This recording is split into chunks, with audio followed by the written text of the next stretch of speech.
What is up, Pokemon fans? Professor Prometheus Pine here, and in this episode, I want to recommend 10 Pokemon to try out in your playthrough of the Crown Tundra in Pokemon Sword and Shield. The first Pokemon that I think you should try out is the Big Rock Pokemon Stonejourner. Now, this Pokemon is exclusive to Pokemon Sword, so you'll have to trade for one if you're playing Pokemon Shield. Stonejourner is an interesting Pokemon because of its ability, Power Spot. This ability powers up ally Pokemon in a double battle format, increasing the power of their moves by 30%. Basically, it's like having Life Orb equipped without the 10% reduction in health for every attack. It's pretty nice. This ability alone makes it an interesting choice to use for double battles like the Galarian Star Tournament.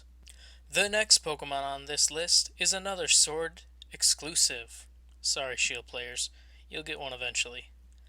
Galarian Darmanitan is the next Pokemon on this list.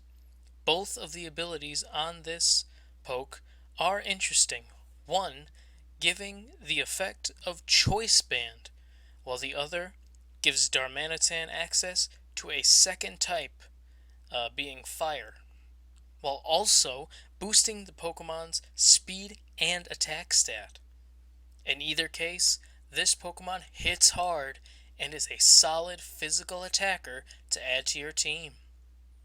The third Pokemon you have to try out in the Crown Tundra is the Ghost and Dragon type Dragapult.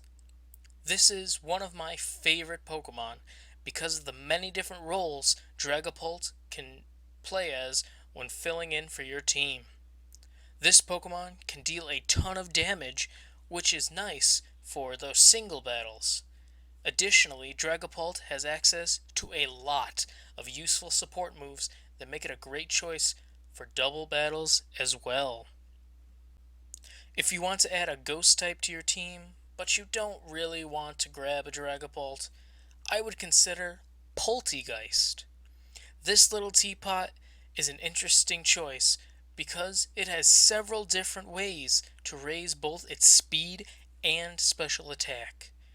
Either the combination of Nasty Plot and Weak Armor, or just Shell Smash, allow this Pokemon to set up and deal a lot of damage, especially if it Dynamaxes and attacks with a powerful Max Phantasm. Take the advice of Chairman Rose and Steel Peony by adding a Capraja to your team.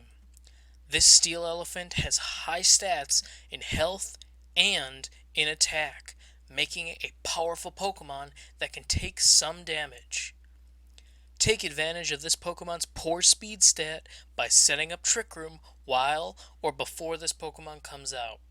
Make use of the Sheer Force ability by teaching this Pokemon moves with secondary effects.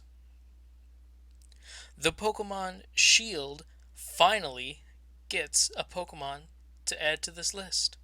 Consider adding an Eskew to your team for a bulky support Pokemon to help you dominate the Galarian Star Tournament. Access to Aurora Veil, Hail, Ice Face, Aqua Ring, and even Icy Wind make this Pokemon a pain to knock out, while also setting up your team, that is both you, your Pokemon, and your opponents, or your allies, to outspeed your opponent. The seventh Pokemon you should add to your party is the greedy Pokemon Greedent. This is another slow Pokemon that thrives in Trick Room. It is able to combine Cheek Pouch, Citrus Berry, and Belly Drum to fully heal its hit points while maxing out its attack stat. From here, all of its attacks hit like a truck, especially if you choose these Pokemon to Dynamax. One Pokemon that's known to be a great Pokemon to battle with is the Fire and Rock type Colossal. This Pokemon can be built as either a special type attacker or a physical attacker, depending on which type of attack you want to prioritize. Colossal has access to Steam Engine, allowing it to max out its speed when hit by either a fire or water type move. Try to train yours to be a little defensively so you can survive a potential water type attack from your opponent. Add a bulky Walrein to your team for when you're facing those ground and dragon type Pokemon. With Walrein, you have the option to train it as a bulky support Pokemon or a setup sweeper who utilizes moves like Swords Dance. I personally like to make my Walrein bulky, investing EVs only in health and the defenses.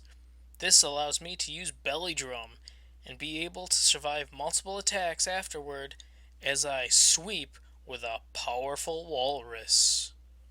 The final Pokemon on this list that I think you should try is Galarian Slowking. This Hexpert Pokemon has access to a lot of special attacks, allowing it to deal super effective damage to a lot of different types of Pokemon.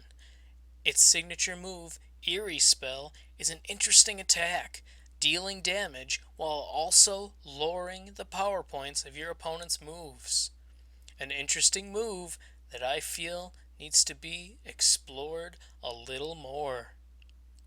Well, trainers, that was 10 Pokemon you should try in the Crown Tundra. If you liked the video, click that thumbs up icon and subscribe to stay up to date on all of my new Pokemon content. I'll catch you all next video. Prometheus Pine, out.